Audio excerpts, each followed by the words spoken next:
Welcome to GBH News Rooted. I'm Paris Alston. Black women earn 8 cents for every dollar held by white men. But everything from beauty standards and motherhood to the workplace is costing them more. In her new book, The Double Tax, author and economist Gifty Opoku-Agyeman reveals how racism and sexism combine to create a compounded burden that women of color pay every single day. So, tell us, what is the double tax? I'm glad you asked. The double tax, as you eloquently put it, is the compounded cost of racism and sexism. So I think a lot of times when folks talk about gender inequality, they focus a lot on, one lens of inequality, gender, right? And so what the double tax ultimately challenges there is it says that you can't really achieve gender equality without addressing racial inequality and class inequality. So bringing in sort of this intersectional nature of how we understand, multiple axes of oppression brings us closer to actually addressing the root, no pun intended, of what's going on, right? Drop a little name so drop. that's essentially what it is, yeah. Mm-hmm. And sometimes it's hard for people to understand this without really hard examples, right? Yes. And I'm going to pull one from your book. Yes. Okay, because that's what we're going to do. That's what we're going to do. So you write that the average woman spends $3,756 per year on beauty maintenance, while men spend $2,928. Yep. And then you go on to explain how for white women, there is the pink tax that's illustrated there.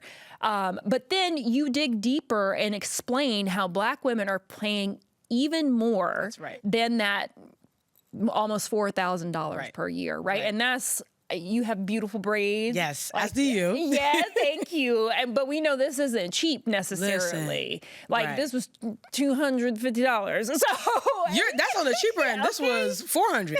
Exactly. And so it's like having to maintain and do these things, and you get it's the double tax. That's the double tax. Exactly right. So this idea that, women are paying more to live, right? And I think that this is a conversation that we need to have nationwide, because the cost that women are dealing with, I'll put it like this, the individual cost that women deal with today will become societal costs for everyone else tomorrow, right? And so what I basically dig into with respect to the double tax is I say, it's not women in general more to speak, right? I think it's more so about, thinking about the women that we tend to forget, the vulnerable women, the marginalized women, poor women, black women, right?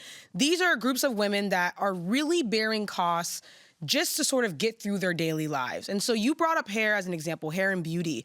I remember kind of writing this chapter because it was the first chapter that I wrote. It actually was inspired by a conversation I had with 7 high school girls that were from my county. These 7 black girls that were willing to talk to me about some of the costs that they were dealing with as they were navigating high school. And I thought that they were going to talk about, it's hard to find makeup products, clothing products, et cetera, things that are usually associated with the pink tax, right? But what was interesting when I was speaking to these groups of girls is that they were saying hair. Hair is a huge cost for us to think through. And I said, okay, I know this is a huge cost for me. My sister and I talked about it. My mom talked to my sister about it. But why is it still a cost for young black girls in 2025? And a lot of them were saying, we have to spend upwards of $300, $400, and we have to do this a couple different times a year. And not just to mention that, I don't know if folks know this, but there's a 20 cent difference between products that are leading hair products, for, straight hair and coily hair, right? So per ounce, you're spending 20 cents more. And that means that, a difference in cents can become a difference in dollars. And a difference in dollars can become thousands of dollars over a lifetime, right? Just to maintain your shampoo and conditioner upkeep, right? This is not including the fact that we know that black hair goes through other stressors, right? That's kind of what we know from the research. And so black women and women of color more broadly are having to spend more just to upkeep beauty on top of trying to satisfy beauty standards that are not even anchored on us to begin with. Girl. And it reminds me of this conversation that we had here on GBH News Rooted a few months ago, where we talked about this study that found that there were carcinogens in, hair extensions that many Black women Yes. use as a regular staple. So Right. then there's this added pressure of like, Got it. you know, is this even safe for me That's to be right. using? That's right. And I think this is probably one of the most interesting things about the double tax as it pertains to beauty. For women that are trying to achieve the beauty standard, right, it's the pink tax, right, and more at times. But for Black women, we are oftentimes potentially paying the double tax with our lives, right? This idea of getting perms from a very young age that are associated with carcinogens, using, braiding hair that is associated with carcinogens. There's a price that we're paying to satisfy a beauty standard that isn't even keeping us in mind, and we still might get punished for our attempts to do so, right? So we still see Black girls getting punished for the kind of braids that they have in school. We see folks being deemed as unprofessional for rocking locks. And so even if we're attempting to kind of squirm or fit ourselves into this box, it's not a guarantee that the double tax won't show up. Yeah. So tell me a little bit about places outside of beauty where this shows up. Yeah, so the way that this book is structured is that I was thinking a lot about, how do we make something like the double tax, something that's quantitative, really digestible for the everyday person, the average person just walking on the street. And I thought to myself, I think the way we should structure it is thinking about what people deal with in their everyday lives, sort of key moments, right? So beauty is kind of like the first mirror, right? The first time you deal with beauty standards. But then you think about paychecks, right? Your first career choice, your first promotion. For me, the chapter that really made a huge difference was the chapter about motherhood. So I'm not a mother yet, I think. Me neither. And I feel like But a mother. Right, a mother. Exactly. I appreciate that. Clock it, right?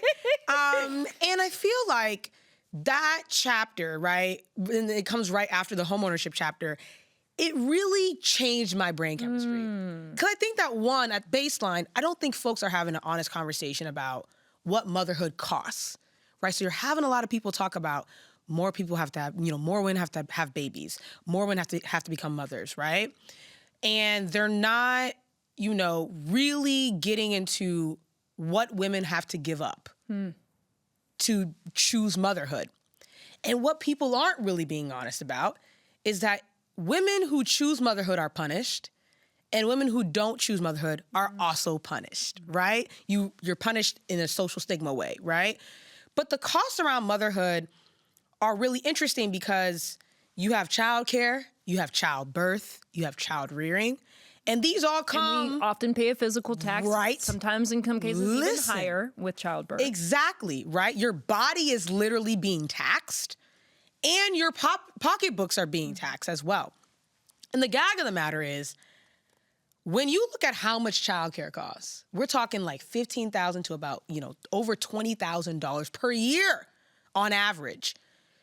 Now take that as a share of a Black family's income and a white family's income. Who's getting burdened more, right?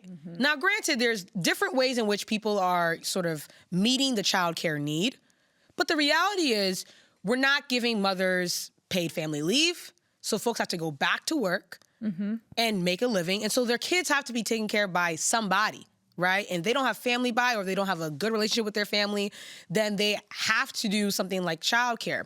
One thing that I learned that was really interesting was I didn't know there was such thing as newborn care. What is that? It means that when you have a baby, right after you have a baby, if you can't take care of the baby, you put them in a daycare. At like 3 weeks, 4 weeks, 5 weeks. Which is probably a reality for many people who may not have paid time off. You get it. Family leave. Right, exactly. And so the double tax here shows up, one, in just the amount of money that is being taken from women, especially Black women who tend to be worse off financially. But then the other aspect of it too is that Black mothers are navigating the stigma of being seen as bad mothers. This is the welfare queen stereotype, right? This is sort of racial stereotypes coming into play. You're not just navigating the cost of trying to be a mom and trying to show up for your kids. You're also trying to navigate the social costs. What happens if I look like I'm not a good enough mom in this moment. We're obviously dealing with a huge shift in the labor market right now as a result of the cuts from DOGE, and especially with the federal workforce. And Black women, according to EPI, actually make up 9.2% of the federal workforce, or at least that was the number as of 2023. That's right. Now, they have been subject to a number of layoffs, as many people in the country have. But it's resulted in a nearly 6% rise in the number of Black women who are unemployed because they disproportionately make up this workforce. So what does it say that Black women, who also happen to be, we always hear this, the most educated, but also have the highest amount of student loan debt, right? What does it say that you work so hard, you do all the things to try to check all the boxes, but then you also are the one who could be the first out the door if and when the moment arises? Yes, and so, let me maybe clarify some things for listeners. I think the first thing is we've seen a full percentage point increase since, the very beginning of the year for Black women in terms of unemployment, but we haven't seen that for other groups, right? And this is the concerning trend that we're seeing in the data. To your point, that's right? So Black women are overrepresented in the federal government, and that's not a bad thing. It just means that if there's someone who's targeting the federal government, because of the double tax, Black women are likely to suffer the job losses here first before everybody else. And the way that shows up is the double tax shows up in the career choice, and it also shows up in the career path. So let me maybe break that down. The career choice, there's something called occupational segregation. It's very, very simply put, you're being steered towards certain types of careers because certain other types of careers don't want you in those spaces. One of the most staggering statistics that I came across when I was looking at the data, this is in the tokens chapter, so we're talking about representation, is that amongst the top 10 highest paid careers, right, folks who are making beaucoup money, white men have overrepresentation in all 10. We're talking at least 50%. They're making it up, right? So they're getting their money. The next largest group is white women, but they're only getting really their representation in 3 of those types of careers, right? Black women, Latina women, Native women, Black men, Native men, Latino men, completely underrepresented, severely underrepresented, right? Now, if you go to the lowest paid careers, and this is according to the Center of American Progress, 8 out of the 10 careers in that group, Black women have proportional representation. They have nationwide representation, meaning that it's about as much as the nationwide share that we make up right now. What does that say, right? It says that Black women are pushed towards low wage, low benefits, and arguably low value work. Despite what you just said, where we have to sort of be overeducated or even educate ourselves to a certain point so that we're signaling to the labor market that we're serious about the things that we want to do.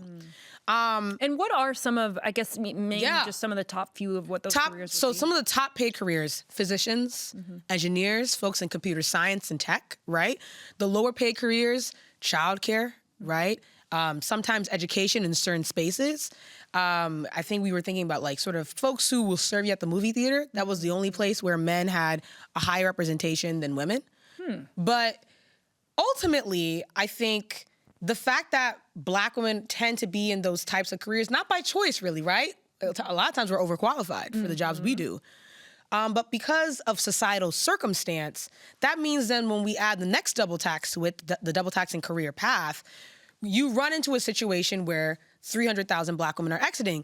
In the latter point that I was trying to make, the double tax shows up in career path in the sense that Black women are the most likely group to be turning over at a higher rate than everybody else, and they're the least likely group to be promoted, right? So this is what we know from the private sector data. And ultimately, what that means is if we kind of just like project it onto the rest of the labor market, if we're last in, first out, we're not getting promoted, so we don't have power within the workplace, and people aren't valuing our work because of how much they're paying us and what they see us as part of the job market, how we contribute, then that means then when there's an economic crisis, we're hit first and we're hit hardest. But I think a lot of people tend to ignore what happens to Black women because, we're only like 7% of the population. But I have seen, at least from my limited training as an economist in training, girl, you had Harvard. Thank you. Is that typically when Black women are going through an economic crisis, something's coming for the rest of us, right? And that's really what people don't want to have a conversation about. They want to say it's happening to that small group over there. They're not really representative of what's taking place. But the reality is we would all be talking about 300,000 white men leaving the labor force in 3 months if that was the case, right? What do you think that this moment is spelling out for what's coming for the rest of American society? Right. I feel like there's a lot of economists who would say, Anna, don't worry. The economy's fine. Unemployment is low. We're seeing, economic growth is not slowing. But the recent jobs report, right, that led to the firing of the Bureau of Labor Statistics commissioner showed that 73,000 jobs were added in July. That's below the break-even point. That is around sort of 86,000. The break-even point, anything above that, really signals that there's a strong economy. We're in a strong economy. So I would say back in 2008, Black economists said, hey, something's going on with the Black and brown community. We're seeing a lot of foreclosures in our community. We're seeing a lot of sort of defaults, et cetera. And folks didn't pay attention, and then the 2008 financial crisis arrived. During 2020, we saw Black women's unemployment shoot up to 17%. It was the second highest after Latinas. And then suddenly people started losing their jobs. I think that we should pay attention. We should pay attention to what's going on with the marginalized, right? Now, and it makes me wonder if there are ways that employers, even if, right, because sometimes these things happen as a result of, forces that are out of maybe the organization's control. Yeah. But I'm wondering how employers can better set up Black women for success. So you talk a lot about, you mentioned how Black women are often penalized in their salary negotiations. Right. And there's always the advice, right, that your best chance of getting the highest number is right when they are trying to hire you, because that's when they want you the most. Yeah. But are there other things that employers can do to make sure that even in the event that a Black woman's getting laid off, they've still set her up to be and decent standing so that, she's not suffering the most she would if they hadn't supported her? Yeah, I think, let's maybe talk about what you said around salary negotiation. The way I understand it is if you start me off at a salary that is a living wage, ideally above that, right? When I get my unemployment check, which would be like a certain percentage of that, right? Depending on where you started me, I will be better off, right? So if it's higher, I'm getting a certain percentage, I'll be better off than if it was lower, right? I think also, when employers are laying off employees, the question is, what mechanism in which are you doing that, right? Are you just letting people go and not giving them sort of severance? Right? Does the job that you hired them for even have benefits to begin with? How long are you allowing those benefits to continue even after they've left, right? And so I feel like if employers are trying to think about how do you set Black women up for greatness even after you've let them go, it really is a function of how you set them up for greatness when you hire them, right? And then conditions in which you're hiring them in. Because I think a lot of times people like to be reactive, but you can be proactive here. And being proactive means understanding how the double tax shows up right when the Black woman arrives at your door and making sure that she's taken care of the moment she gets here so that if you have to let her go, she's not going to be in a worse off position than when she entered. Are there any ways that Black women have or can protect themselves against the double tax? This is such a great question. And it's hard to answer because a lot of times, this might sound like I'm avoiding accountability, but it's not really our fault. These are societal forces that are moving against us. And I would say they're moving against a lot of women of color, right? Latinas and Asian women and Native women are experiencing the double tax to varying degrees. I would even argue that white women, especially poor white women, are experiencing the double tax to certain degrees, right? They might not be a racial minority, but there are sort of class dynamics at play that mean that, if they have to incur the cost of childcare, they're worse off, right? I would say that transparency here is going to be key. A lot of times we don't have these conversations about the cost that women face. And it didn't occur to me until, after I had written the book, you write a book, you read it as an editor, and then you read it as a reader, that I said, wow, I don't think people are having a nationwide conversation about how expensive it is to be a woman in America. And you also talk about advocating for bold policies like reparations, paid family leave, investments in public child care. Given all that, do you think that the EEOC is doing enough in turn to ensure that these things are happening? Is that harder to ensure now? I would say, yes, it's harder to ensure now, right? You have a force in office that is anti-equality, despite the claim, right? A lot of folks who are merit warriors, you'll find out that they actually haven't earned anything in their life, right? And so I think the EEOC is doing the best it can. It could obviously be doing better, for sure, right? We're seeing uptick in a lot of harm that's being done to marginalized communities. And I think that, entities like the EEOC and also even grassroots organizations and federal entities and local entities and state entities can do a lot more to really advocate for those individuals and make sure that those folks are protected. What I'll say, though, is the double tax is everyone's responsibility, though. I think a lot of people will maybe potentially read this book and say, I don't know if I can actually do anything. And what I love about this book is I don't leave you high and dry. I'll never do that. I'll never do you like that. But I ensure that every chapter includes some sort of individual action that you can take. And the hope is that it inspires you to think about other individual actions that I might have not even covered. And I think that that is the beauty of being in conversation about this openly and also not steering away from how we can radically reimagine a world that we're living in, despite all the challenges that we're facing currently. Yeah. Oh, so much to talk about here, Anna, but we're going to leave it there and hope that this double tax turns into some double pay somewhere. On now.